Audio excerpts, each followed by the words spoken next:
Olá, gente querida, amigos de perto e também os de longe, sintam-se abraçados, espero que todos e todas estejam bem, não é? E eu quero refletir com vocês, numa brevidade de tempo possível, numa passagem das Escrituras que se encontra no livro do 1 Samuel, no capítulo 25, do versículos 14 ao 17. Apenas 4 curtos versículos, o texto é longo, o capítulo é extenso, eu vou ler apenas 4 versículos e à medida que for falando, eu vou situando você na história, tá bom? Versículos 14 ao 17. Antes, cadê você na sua própria história? Cadê você na sua própria história? Vamos ler? Um dos servos disse a Abigail, mulher de Nabal, do deserto: Davi enviou mensageiros para saudar o nosso Senhor, mas ele os insultou. No entanto, aqueles homens foram muito bons para conosco. Não nos maltrataram e, durante todo o tempo em que estivemos com eles nos campos, nada perdemos. Dia e noite eles eram como um muro ao nosso redor, durante todo o tempo em que estivemos com eles cuidando de nossas ovelhas. Agora, leve isso em consideração e veja o que a senhora pode fazer, pois a destruição paira sobre o nosso Senhor e sobre toda a sua família. Ele é um homem tão mau que ninguém consegue conversar com ele. Até aqui. Cadê você na sua própria história? Você sabia que Nelson Mandela amargou longos 27 anos atrás das grades por jamais se dobrar ao inaceitável? E por que ele foi preso, pastor? Porque havia um regime de segregação racial que era perverso e desumano. Você sabia que Rosa Parks, uma mulher negra, pobre, era conhecida como a costureira do Alabama, pois esta mulher desmantelou um sistema perverso de segregação racial nos Estados Unidos.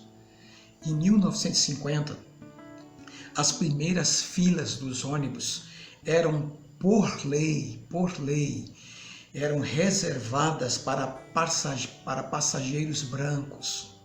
E Rosa Parks se negou a ceder seu assento no ônibus a um homem branco, né? Ela se negou a cumprir essa ordem. E ela continuou sentada e por isso foi detida, levada para a prisão. Mas o seu protesto silencioso, né? o seu ato foi um marco no movimento antirracista nos Estados Unidos. E ela ficou conhecida como a mãe dos movimentos pelos direitos civis nos Estados Unidos. Agora, eu faço essa pergunta. E você? Cadê você na sua própria história? Eu faço essa pergunta, queridos, queridas, porque eu acredito que cada um precisa dar conta da sua própria história. Não é? Você é quem vai decidir que papel você vai desempenhar na história. Quais são as suas respostas para a vida? Você é quem vai decidir o que é que você vai fazer da sua própria vida. Não é? Então nós precisamos da capacidade de responder à vida. Nós temos que nos levantar nesses tempos sombrios e lutar e acreditar que a realidade pode ser outra. Faça alguma coisa a despeito da realidade. Não é?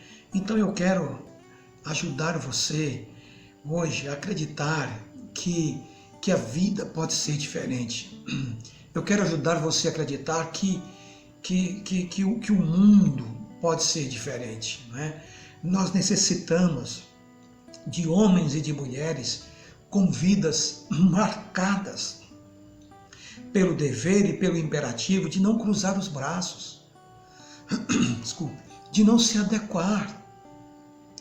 Porque essa foi a minha questão com o texto que eu li para vocês há pouco tempo, porque esse texto nos mostra, nos fala de uma mulher extraordinária, não é? Seu nome era Abigail. Ela aparece nas páginas das Escrituras como uma mulher cheia de sabedoria, não é? Inteligente, compreensiva, uma mulher de decisões sensatas, uma mulher que não era, vamos dizer assim, governada pelas suas emoções, mas por pensamentos lógicos. E ela era casada com um homem que a Bíblia o descreve como um homem muito rico, que ele chamava-se Nabal. Era um homem mau, ele era mesquinho, era um homem tolo, insensato, inflexível, desonesto e muito, mas muito injusto. E a história que eu li com vocês, ela se desenvolve assim. Davi, não é, fica sabendo que Nabal está no Monte Carmelo e ele envia 10 moços até Nabal com uma saudação graciosa, pacífica, e manda mensageiros perguntar a Nabal como que ele podia lhe ajudar, não é?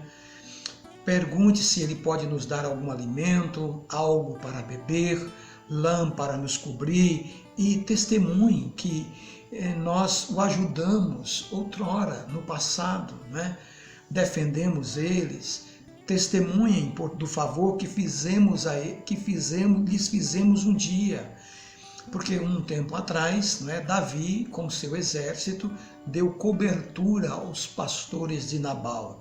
E os mensageiros chegam ali e Nabal arrogantemente arrota na cara dos mensageiros de Davi, dizendo: quem é Davi para que eu tire da minha água e do meu alimento? Né? Nabal era um homem ingrato, ele era um pão duro, mesquinho, que só vivia para agradar a si mesmo. Né? E os mensageiros então voltam de mãos vazias e com a resposta de Nabal contaram tudo a Davi como que ele tinha falado, né? E Davi ficou furioso e disse aos seus homens, no versículo 13, ponham suas espadas na cintura. E assim eles fizeram, e também Davi, e cerca de 400 homens acompanharam Davi, enquanto 200 dos seus homens permaneceram com a bagagem no acampamento. Agora, imaginem, Davi com seus 400 homens, guerrilheiros, homens treinados, valentes, indo na direção de Nabal. Queridos, não ia sobrar nada, não ia sobrar ninguém, nenhum homem de Nabal iria ficar vivo, não é? Davi com seus homens iriam trucidar, iriam chacinar com os homens de Nabal. E é aqui que entra em cena esta mulher extraordinária, Abigail, porque um dos servos foi e disse a Abigail sobre a visita dos mensageiros de Davi e a reação do seu marido, a resposta que ele deu, e o que havia acontecido e sobre a iminente destruição que viria pela frente com os homens guerreiros de Davi por causa do insulto, não é, de Nabal, do seu marido. Não é? E essa mulher consegue então evitar uma tragédia, ela consegue evitar um banho de sangue. Não é? Situei você na história. Agora me permita lhe dar um conselho apenas, um conselho. Esse texto ele tem inúmeras lições que nós podíamos tirar para as nossas vidas, mas hoje eu vou ficar com uma apenas. Quem sabe amanhã eu posso dar continuidade e seguir com algumas outras preciosas intuições e lições que a gente pode tirar dessa passagem. Mas eu quero lhe deixar com um conselho hoje. Em primeiro lugar, aqui, né? Não se esconda, por favor, não se esconda diante das decisões que você tem que tomar a favor da vida. Eu vou repetir, me permita. Não se esconda diante das decisões que você tem que tomar a favor da vida. Veja que interessante no versículo de número 17. O servo alerta Abigail da tragédia que está para acontecer e ele diz assim: veja o que a senhora pode fazer, pois a destruição paira sobre o nosso Senhor e sobre toda a sua família. E que coisa! A desgraça estava para se abater sobre aquela casa, sobre aquela família, mas o moço, disse para Abigail: mas a senhora pode fazer alguma coisa para mudar essa realidade. Ou seja, ou você se assume diante da vida, ou você assume uma postura cínica, indiferente, não é? Ou você diz assim: não tenho nada a ver com isso, não me comprometa, eu não quero mais me envolver com nada, não quero mais me envolver com ninguém, não vou fazer nada e ponto final. Então, das duas, uma, Você pode, das duas posturas, uma. Ou você arregaça as mangas ou você vai passear no shopping. Porque, queridos, a vida vai passando e você vai ficando sem autonomia, você vai ficando sem bom senso, sem sabedoria e sem autodeterminação. Abigail olha para aquela situação e ela parte para cima. Ela abre os braços, ela vai para e ela parte para cima, ela se agiganta. E ela diz: não está nada determinado aqui, não está nada escrito. Isso não precisa acontecer. O mal não vai prevalecer, a tragédia não vai se abater sobre a minha casa. Eu posso evitar isso, sim. Eu posso barrar essa tragédia. Eu não vou deixar a minha família se destruir pela loucura do meu marido. Não vou deixar a minha família se destruir pela arrogância do meu marido. E tem muita gente, queridos, muita gente que na vida já se acomodou, já se acostumou. Gente que está dizendo assim: deixa acontecer, para ver como é que fica, não é? Deixa rolar, deixa esse negócio rolar aí, não vou lutar, sabe? Para quê? Para quê? Para que então lutar? Para que correr riscos? Está bom do jeito que está, mexe com isso não, pastor. Não adianta não. E essa passividade, queridos, me incomoda. Somos passivos demais. E a chamada do Evangelho é justamente isso: sair da indiferença que está sugando as nossas vidas, sair dessa apatia que está sugando a nossa existência.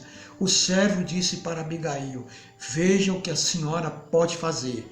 Vamos fazer alguma coisa, gente. A tragédia não precisa nos abater, nós podemos fazer alguma coisa, eu e você. Então a vida está aí diante de você, não é? Eu quero concluir, finalizar a minha fala dizendo isso para você. A vida está aí diante de nós, a vida está aí diante de você. Assuma e decida, não é? Mas decida a favor da vida. Esse é o segredo. Decida a favor da vida. Seja pró-vida, não é? Quem quer faz. Tem que ir para a vida e tem que ir com coragem, entende? Com coragem. Tome decisões inteligentes que te ajudam a dar a volta por cima, a você se reinventar, não é? E não a empurrar você para a lama, tá bom? Essa palavra, essa reflexão que eu queria deixar com vocês neste momento. Um beijo no coração de todos. Receba o meu abraço. E até a próxima, se Deus quiser.